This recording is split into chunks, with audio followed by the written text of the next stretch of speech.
Sveta Vasilyeva was typing quickly on her keyboard. The numbers on her screen were jumping like crazy, changing fast with every click. She was alone in the office. Had been dark outside for a while. The lights in the building reflected her focused face in the window. Finally she finished. She let out a big sigh and stretched her stiff neck. The financial report for the quarter had taken 2 hours longer than expected, but she still finished it before the deadline. Her phone lit up. It was 9:17 p.m., and she had 3 unread messages. All from her husband, Viktor Ivanov. "When will you be back? Mom asked if you want that soufflé we bought last time. Please answer." Sveta frowned and looked at her phone. Her fingers hovered over the screen. Then she typed, "I stayed late at work. I'll be home late." She cleaned up her desk, grabbed her bag and walked to the elevator. In her head she was already doing math. This month alone, she had bought soufflé for her mother-in-law 3 times, spending nearly 2,000 rubles each time. As she stepped out of the office building, the autumn wind made her shiver. She pulled her thin coat tighter and stood by the road, waiting for a taxi. Her phone buzzed again. Viktor was calling. "Hello," she answered. "What are you doing? Why didn't you reply earlier?" Viktor sounded annoyed. "I'm just waiting for a taxi from work," she said calmly. "Mom's waiting for the soufflé. Please buy some on your way home," he said and hung up. "No, take care or see you soon." Just the order, then silence. Sveta stared at her dark phone screen. A familiar tight pain started in her chest. It had been 3 years since they got married. Viktor's love and attention always went to his mother. Sveta always came second. The taxi stopped near the dessert shop. She looked at the gift boxes in the window. The soufflé her mother-in-law liked was 1,888 rubles. Sveta bit her lip. With the mortgage, car loan, and all the money going toward her mother-in-law, there was barely anything left from her salary. But if she didn't buy it, she knew what would happen. Cold looks from her mother-in-law and complaints from Viktor. "Hello, how can I help you?" the saleswoman asked. "This one, please," Sveta said quietly, handing over her credit card while mentally calculating her remaining balance. She got home close to 11 p.m. Only a small lamp was on in the living room. Her mother-in-law, Maria Petrovna, sat on the couch watching TV. She didn't even turn her head when the front door opened. "Mom, I bought the soufflé," Sveta said, placing the box on the coffee table. "Why did you come back so late?" "I almost fell asleep," Maria muttered. She glanced at the box. Same brand, but the packaging looks different. The saleswoman said it's a new package. "The inside is the same," Sveta explained tiredly. "They always say that. Probably gave you less for the same price." Maria grumbled, grabbed the box and left the room. Sveta stood in the quiet living room. The house suddenly felt cold and unfamiliar, like it didn't belong to her. She quietly walked into the bedroom. Viktor was already lying in bed, staring at his phone. Without even looking up, he asked, "You're back?" Sveta didn't answer. She just put her bag down and went into the bathroom. The warm shower helped her relax, but couldn't wash away the feeling of being trapped. When she came out, Viktor was already asleep. His phone was still lit up on the pillow. Sveta picked it up to turn off the screen, but a message popped up. It was from Irina Ivanova, Viktor's sister. "Since the money came in, Mom said we can increase the rent by another 2,000 rubles next month." Sveta froze. "Rent? What rent?" She hesitated, then opened the chat history. As she scrolled through the messages, her heart sank. Every line felt like a stab. She found out that for the past 6 months, Viktor had been secretly taking money from their joint account, sending it to a separate account, and then passing it to his mother and sister. In just the last 3 months, the amount had increased from 8,000 to 12,000 rubles. Sveta Vasylyeva's hands started shaking. She had always believed that Viktor paid for his mother's expenses himself. After all, he made more than 300,000 rubles a year. But now, she realized the truth. He had used their joint savings, most of which she had earned. With shaky fingers, She opened her mobile banking app and looked through the account history. Her head began to spin. There were payments for his mom's rent, a vacation package for his sister Irina, and even tutors for Irina's son. In the last 6 months, nearly 100,000 rubles had been spent, all without her knowing. She couldn't hold it in anymore. She shook Viktor awake. "What's going on? Why are you waking me up so late?" he asked, half asleep. Then he saw the phone in her hand, and his face changed. "Explain these payments," Sveta said coldly. Viktor snatched the phone from her. "You're spying on me now. This is our money." Sveta's voice trembled. "What gives you the right to hide this from me? You've been sending money to your mother and sister behind my back." "What do you mean our money?" Viktor said, sounding annoyed. "We're married. Isn't my money your money?" He continued, "My mother raised me. I owe her everything. I have to take care of her. What's wrong with that? And my sister, she's raising a child alone. She needs help." Sveta was shaking. "You can respect your mother. I never stopped you. But why are you using my money for all this? You know how many late nights I work. I can't even afford to buy myself new clothes. And your sister, what does she post every day? Photos from the Maldives, Paris, Tokyo." "Stop being sarcastic," Viktor snapped and stood up. "At least my sister is nice to my mom. You only care about your job. Have you ever spent time with her? I spent money to make her happy because you won't." Sveta gave a bitter smile. "Viktor, you honestly disgust me." Suddenly, he slapped her across the face, hard. Sveta froze, her hand on her cheek. She couldn't believe it. The man she had loved was now a stranger filled with rage. For the first time in 3 years, she truly saw who he was. "Get out," she said quietly but firmly. "What?" he said, stunned. "I said get out. This is my home. My name is on the property papers." Sveta lifted her head. Her eyes were cold and full of strength. "Tomorrow morning I want all that money back. Every ruble. Or we're getting divorced." Viktor looked shocked. Then he gave a short laugh. "Divorce? Go ahead. Let's see how you survive." She opened the bedroom door. "Now get out." Viktor grabbed his jacket in anger. Before leaving, he hissed, "You'll regret this tomorrow." Then he slammed the door behind him. Sveta leaned against the wall and slowly slid down to the floor. Her tears finally poured out. With trembling hands, she unlocked her phone and opened a group chat she had blocked long ago. Happy family.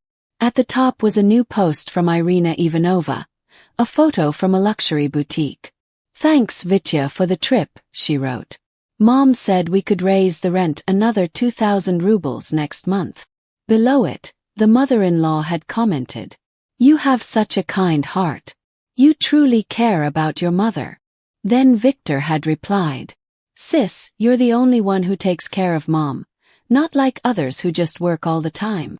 Sveta looked at the messages. Then she smiled and cried. She took a screenshot. Then she wrote one final message.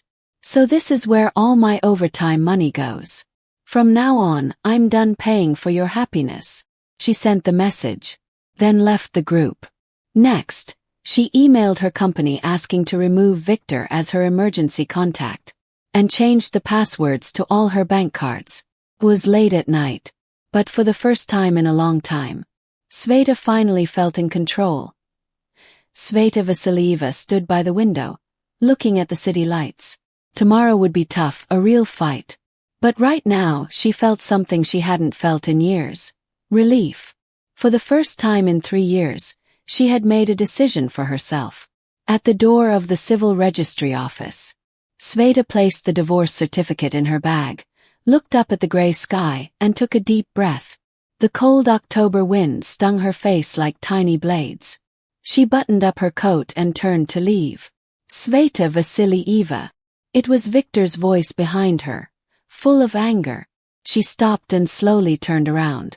Viktor was standing on the steps. The face she once loved was now twisted in frustration. But strangely, she felt nothing.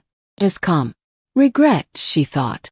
Regret that I didn't see who your family really was sooner. Viktor came down the steps quickly and grabbed her wrist. What's your problem? He snapped. My mom wasn't good enough for you.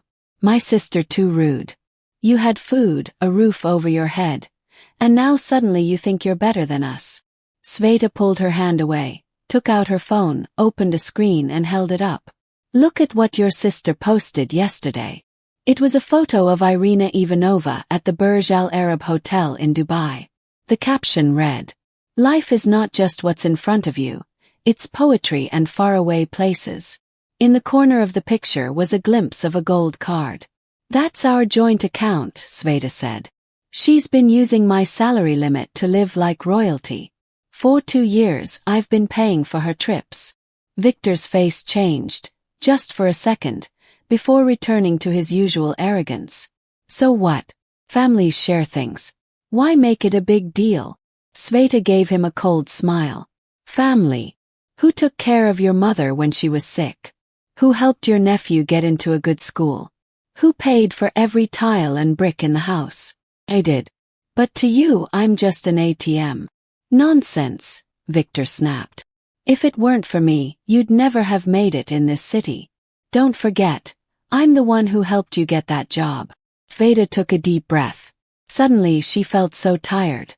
Tired of arguing with someone who never listened. Tired of wasting her life. Fine, she said. Starting today, your mother's rent is no longer my problem. Your family's expenses have nothing to do with me. Viktor laughed. You think that scares me? In 3 days you'll be begging us to take you back. My mom said women like you, divorced women, can't survive on their own. Sveta didn't reply. She just turned around and walked to the side of the road, waiting for a taxi. Before getting in, she glanced back one last time. Viktor was still standing there, his face full of contempt. But now to her he looked small, pathetic even. As the car pulled away, Sveta opened her phone. She went into her banking app and cancelled the automatic transfer from their joint account. For 3 years, 12,000 rubles a month had been going to her mother-in-law, supposedly for rent. But the money had actually been spent on Irina and her son. The phone vibrated. It was a call from her mother-in-law. Sveta Vasilyeva stared at the flashing name on her phone for a few seconds. Then, without hesitation, she hit decline, blocked the number, and also blocked all messages and calls from that person on VK and Odnoklasniki. After doing that, she leaned back in the taxi seat and let out a long sigh. Where to, miss? The driver asked. Sveta gave the address of a law firm. Divorce is just the first step, she thought. Next comes dividing property, changing the names on documents, and everything else that needs to be done. She had no plans to give the Ivanov family another chance. 3 days later, at the Ivanov family home, Maria Petrovna sat in the living room, angrily redialing Sveta's number for what felt like the 100th time. Again she heard the same cold message. The number you are trying to reach is unavailable. That little witch dared to block me. She threw her phone onto the couch and turned furiously toward Viktor, who was lazily watching TV. Didn't you say she'd come crawling back within 3 days, begging for forgiveness? It's already day 3. Viktor switched the channel, annoyed. Mom, calm down. She's just some girl who moved here. She has no husband now, she'll have no place to stay. She'll come back eventually. Why am I worried? Maria Petrovna's voice shot up. My soufflé is almost gone. I need a new massager. And this month, I even had to skip mahjong because we're short on money. That's when Viktor realized things were more serious than he thought. His lifestyle had taken a hit, all because Sveta had stopped sending money.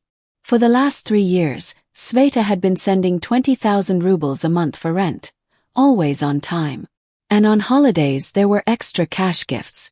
Thanks to her, the family had been living way above their means. I'll go find her, Viktor said, grabbing his car keys. Good, Maria Petrovna snapped. And tell her, if she doesn't pay up today, she's never setting foot in this house again. Viktor drove to the house he used to share with Sveta, the house that was legally in her name. He knocked for a long time but no one answered. He pulled out his key to open the door. But the lock had been changed.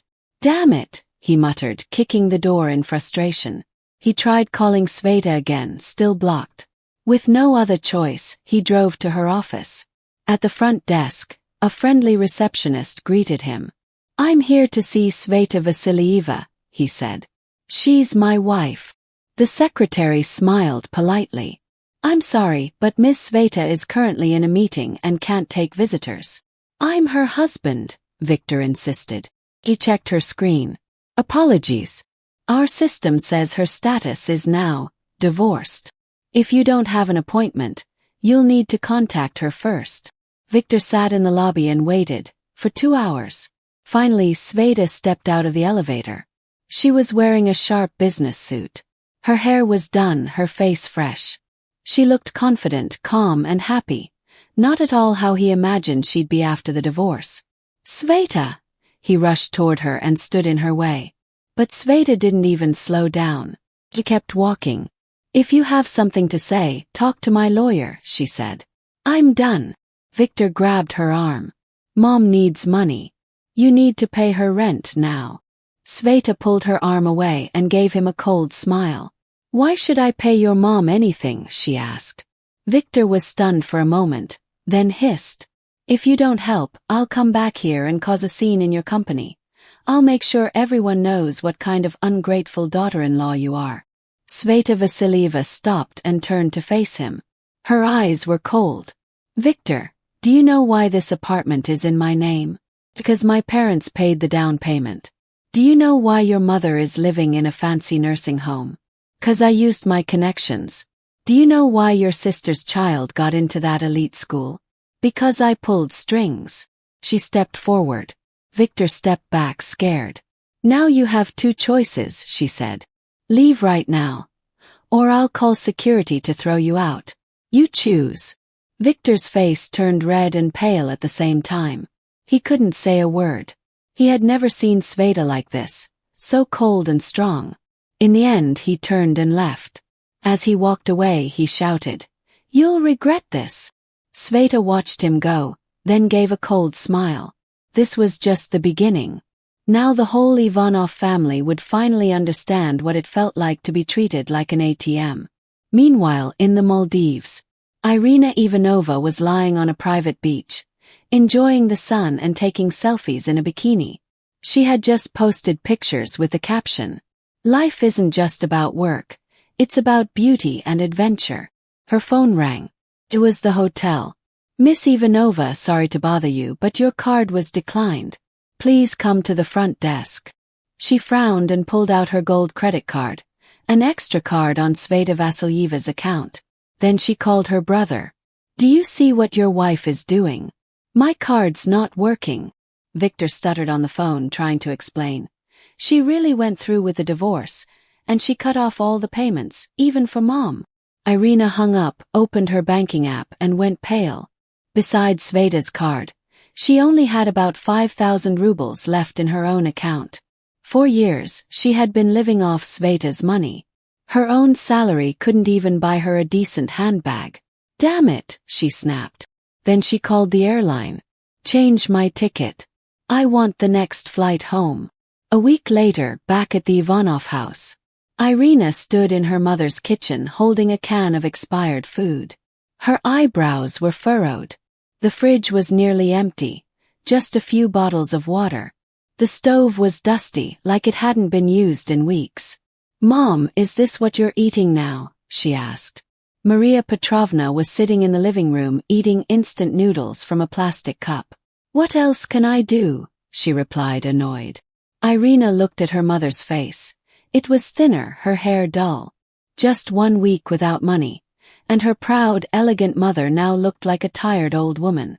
Furious, Irina took a photo of the table covered in noodle cups and sent it to Viktor. "Look what you've done to Mom." Viktor called immediately. "Sis, you're back. I wouldn't have come if Mom wasn't practically starving." Irina yelled in a low voice. "Didn't you say Sveta would come crawling back in 3 days to beg for forgiveness?" There was silence on the line. Then Viktor said, sounding unsure, How was I supposed to know she'd be this cold? Just take care of Mom for now. I have other things to deal with. Viktor muttered something and hung up the phone. Irina stared at the blank screen. A sudden wave of anger rushed over her. She opened VKontakte and went to the Happy Family group. After Sveta Vasilyeva left, the group basically became a place where everyone complained about her. Irina quickly typed, "Uncle, Aunt, please judge for yourselves." After Sveta shamelessly divorced, she stopped caring about her mother-in-law. Now my mom eats cheap instant noodles every day. Is this how a good daughter-in-law should behave? She sent the message. Right away, the group exploded with comments. Aunts from all sides jumped in, blaming Sveta. Some even said they should cause a scene at her workplace and get her fired.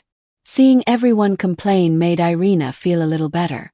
She put her phone down and looked at her mom, who was chewing on a cheap sausage.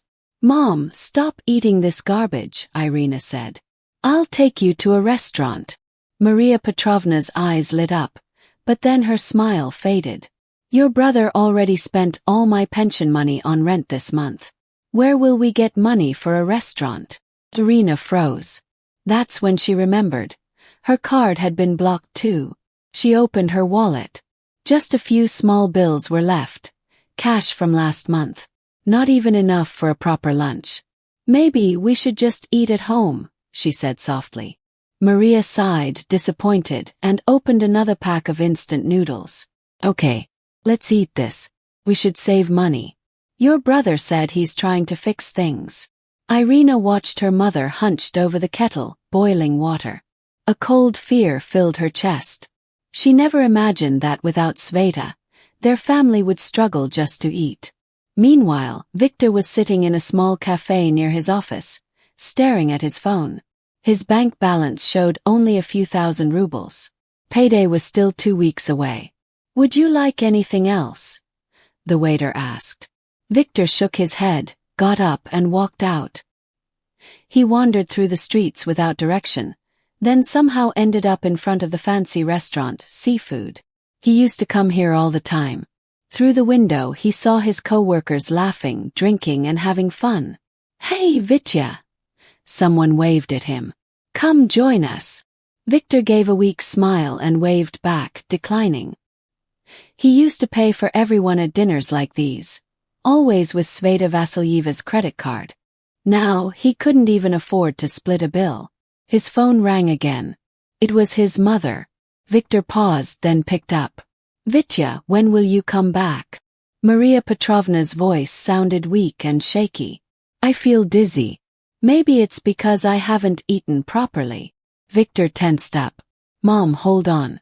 I'm coming right now." He rushed to find a taxi. On the way he kept trying to call Sveta. No answer. Out of options, he called her friend Lisa. "Vitya," Lisa answered, her voice full of warning. "What do you want from Sveta?" "Lisa, my mom is sick," Viktor said, trying to sound desperate. "Can I just talk to Sveta for 1 minute?" There was silence for a few seconds. Then he heard Sveta's voice, calm and firm. "Viktor, we're divorced. Your mother is your responsibility, not mine. Or maybe your obedient daughter should be the one to take care of her," Sveta said coldly. Viktor felt desperate, like he was grabbing at a last chance. "Sveta, I know I messed up. Really do. My mom is sick. Please just help her once. I promise, never again." But Sveta cut him off. "By the way, I've filed a lawsuit to claim my share of the property. Every ruble you spent from my money over the years. I'm going to get it back." Then the call ended. Viktor sat frozen in the taxi. For the first time he realized. He might have lost Sveta for good, the woman who used to do everything to please him. Meanwhile, Irina was turning the house upside down. In one drawer, she finally found a few crumpled bills, less than 500 rubles. Not even enough to buy proper food for their mother. "Mom, lie down. I'll go buy something to eat," she said, tucking the blanket around her mother, Maria Petrovna. Then she grabbed her purse and left. At the supermarket, Irina pushed the cart and carefully checked every price tag, for the first time in her life. Before she just grabbed what she wanted. Sveta always paid with her credit card anyway. But now she had to count every coin. Even for corn she chose the cheapest kind. Suddenly, she heard a familiar voice behind her. Irina turned around. It was Sveta Vasilyeva, holding a box of organic vegetables. She looked confident, dressed in a nice coat with perfect makeup. Irina froze, then her anger flared up. "How dare you show up here? What did you do to my mom?" Sveta raised an eyebrow. "What did I do? She doesn't finish her Estelton every day, huh?" Irina's voice got louder, making nearby shoppers turn their heads. "You were her daughter-in-law." "Ex-daughter-in-law," Sveta corrected her calmly. "And if I remember right, you're her real daughter. The obedient one. So why aren't you taking care of her?" Those words hit Irina like a slap. Her mouth opened, but she had no reply. Sveta rolled her cart past and tossed something as she walked by. "A subpoena. Court papers. You'll get them soon. Don't forget to pick it up." Irina stood frozen. Even the cheap roll-ton noodles in her basket suddenly felt too heavy. She looked at Sveta's confident back and, for the first time, felt deep fear. Sveta wasn't soft and easy to manipulate anymore.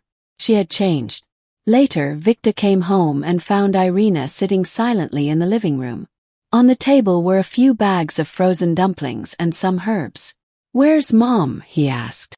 "Sleeping," Irina said quietly, her eyes distant. "Vitya, maybe we were wrong." Viktor sat beside her, head in his hands. "What's the point in talking now? Sveta's serious. She's coming after us." "For what?" he asked bitterly. "I did some rough math," Irina said. "Just for Mom's stuff and your trips. It's at least 500 to 600,000 rubles. Viktor's face turned pale. She really wants to get all that money back. And that's not all. The renovation alone cost over 300,000, and she paid for it. Now she's asking to split the property. "But isn't the apartment in your name?" Irina asked, suddenly anxious. "Only the old one is in my name," Viktor said with a bitter smile. "The one we live in now and the other one, both are in her name." Irina sat in shock. She finally realized that their whole family had been living far beyond their means. All of it was thanks to Sveta's money. And now that support was gone. "What are we going to do?" she whispered. Just then Viktor's phone rang. It was HR from his company. He answered, and the longer the call went on, the darker his expression became. "What is it?" Irina asked, worried. Viktor slowly put down the phone. "I got laid off." "What?" Irina yelled. "The company's having problems," Viktor said in a flat voice. "They're cutting the high-paid employees first. The severance pay would only cover 2 more months of the mortgage." Brother and sister looked at each other. The room was silent except for their heavy breathing. Outside the sun had set. Darkness filled the city. Then, from their mother's room, they heard a cough. A weak voice called out, "Vitya, Ira. Mom's not feeling well," she said. But neither Viktor nor Irina moved at that moment. Both Viktor and Irina realized. The good days were over. Scene 4. The hospital. The strong smell of disinfectant in the hospital made Viktor feel uneasy. He stood at the emergency room door, holding a bill. The amount was so high it made his head ache. "The patient, Maria Petrovna, is bleeding and has mild anemia. She needs to be admitted right away," the doctor said, adjusting his glasses. "But first, you need to make a 5,000 ruble deposit." Viktor swallowed hard. "Doctor, can't we start treatment now? I promise I'll pay tomorrow." The doctor looked at him, a bit sympathetic. "I'm sorry. We can't treat her without a deposit. If it's too difficult, maybe transfer her to a public hospital." "No," Viktor quickly said. "I can't let my mother stay in a place like that. I'll find the money." He stepped into the hallway and went through all his contacts. But no one had 5,000 rubles to lend. Old friends ignored him or made up excuses. Desperate, he finally called his old boss. "Sergei Petrovich, I'm in trouble. My mother's in the hospital." Can you lend me 5,000 rubles? There was silence. Then the boss said, It's not that I don't want to help, Vitya. Times are tough. I can send you 500 rubles, at least something. Viktor gave a bitter smile. 500 rubles wasn't even enough for basic tests. He walked back into the ER. His sister Irina was sitting next to their mom, playing on her phone. Maria looked pale and tired. And 4 was in her arm. Did you get the money? Irina asked. Viktor shook his head. I couldn't. Useless. Irina snapped. Mom's suffering and you can't even get 5,000 rubles. Viktor lost his temper. You act so rich all the time. Where's your money? Where are your fancy designer bags? Sell one of them. Irina's face changed. She hugged her Hermes bag protectively. This is limited edition. I can't just sell it. Maria opened her eyes weakly. Stop fighting. I'll go home and rest. I'll be fine. Viktor's heart broke seeing his mother like this. Without saying another word, he walked out, took a deep breath, and dialed a number he swore he'd never call again. Hello, came a calm voice. It was Sveta Vasilyeva. Sveta. Viktor's voice cracked. My mom's in the hospital. We need money. Please help, just this once. There was a long pause. Which hospital? She asked at last. Viktor's eyes lit up. He told her the name. 20 minutes later, Sveta walked out of the elevator in a sharp business suit. Her heels echoed across the marble floor. She looked even more confident and beautiful than before. Viktor stared, frozen. Just 1 month after the divorce, she had changed completely. Let's go. I want to see your mother, she said. Viktor led her down the hall, already thinking, maybe this was his second chance. Maybe this moment would bring them back together. In the ER, when Maria saw Sveta, her tired eyes lit up. Sveta, you came. Sveta didn't come closer. She stood by the bed. Auntie, I heard you were sick. Maria tried to sit up. Sweetheart, I know I was wrong. You and Viktor should get back together. I'll treat you better this time. Sveta gave a cold smile. Auntie, I think you're confused. First, I'm no longer your daughter-in-law. And second, I didn't come here to make peace. She opened her bag and pulled out a folder with documents. These are all the salary transfers I made to your family for housing over the last 3 years, Sveta said. It adds up to 432,000 rubles. And here's a list of Irina Ivanova's spending on my credit card. 287,500 rubles. Then there are the costs for home repairs, your grandson's tutors, and your medical bills. Viktor's face turned pale. Sveta, this isn't the right time to talk about money, he interrupted. My mom is very sick. That's exactly why I'm here, Sveta said calmly. I've already filed a lawsuit to get my money back. I came to officially inform you. Maria Petrovna's face turned white, then blue. She started coughing badly. You're heartless, she croaked. My son should never have married you. But Sveta didn't react. See you in court, she said and turned to leave. Viktor grabbed her hand. Sveta, please. I know I messed up. Let's get married again. I'll do whatever you say from now on. Sveta pulled her hand away. Her eyes were cold. Viktor, your family deserves everything that's happening. Those words hit him like a slap. Before he could say anything else, Sveta was already gone, leaving behind only the scent of her perfume. A week later, Irina sat on her friend's couch, crying. Her eyes were red and swollen. Her apartment had been seized, her designer bags taken, and her jewelry was gone, all taken by creditors. I was so stupid, she sobbed. If I had known how ruthless Sveta Vasilyeva could be, I never would have spent so much. Her friend gave her a tissue. Ira, don't be sad. Where's your brother? Doesn't he care? Irina gave a bitter smile. He can't even take care of himself. Our mom has huge hospital bills, and now he's getting non-stop calls from people demanding payment. She opened her phone. The first photo she saw was of Sveta Vasilyeva at an award ceremony. She was smiling, holding a trophy for Best Financial Director of the Year. Irina clenched her teeth and locked her phone. If it wasn't for her, we wouldn't be in this mess. Her friend didn't say anything but finally asked quietly, Ira, is it true you spent her money? And were you on her side before? Irina jumped up. She married into our family. Her money was our money too. What's wrong with us using a little of it? Her friend stayed silent, but her eyes said everything. Suddenly, Irina felt a deep loneliness and fear. For the first time she realized that to everyone else, she and her family looked like greedy, shameless leeches. A month later, Sveta Vasilyeva stood in her brand new apartment, gazing out at the city lights. The place had cost her nearly 10 million rubles. Her phone buzzed. A message from her lawyer. The Ivanov family agrees to settle. They'll pay 300,000 rubles in installments.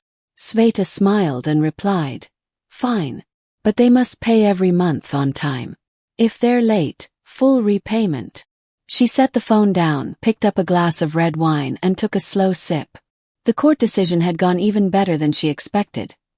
The Ivanov family not only had to return part of the money, but Viktor's old apartment was also taken by the court to pay off debts. Among their old friends, people started sharing photos of Viktor when they saw him. He now worked at a car dealership selling cars. He looked tired and worn out. Irina's last social media post showed her working as a cashier at a supermarket. All her fancy manners and style were gone. As for Maria Petrovna, people said she moved to a nursing home outside the city. She lived on a small pension now. No more soufflés, no more designer scarves. The doorbell rang. Sveta Vasilyeva went to answer it. Lisa came in quickly, holding a bunch of snacks. Hurry, hurry. I brought your favorite fries. Congrats on winning the court case. The two women sat on the couch, chatting and laughing. The sound of their laughter filled the big, bright living room. Sveta thought back to herself a year ago. That silly woman who gave up everything in marriage and was treated like a walking ATM by her husband's family. That life felt far away now. All right, Lisa said suddenly. Are you going to the class reunion next weekend? I heard Viktor will be there too. Sveta raised her eyebrows. Why not? She walked over to her closet, fingers brushing through rows of expensive clothes. She stopped at a red Chanel dress. This was the first expensive thing I bought after the divorce, she said, holding it up. She looked at herself in the mirror. Her lips curled into a confident smile. In the reflection stood a glowing woman, proud, strong, and nothing like the scared little wife she used to be. The people who once hurt her, they didn't even deserve to compete with her now. Outside the window, the city lights sparkled like stars. Sveta Vasilyeva knew. Her new life was just beginning.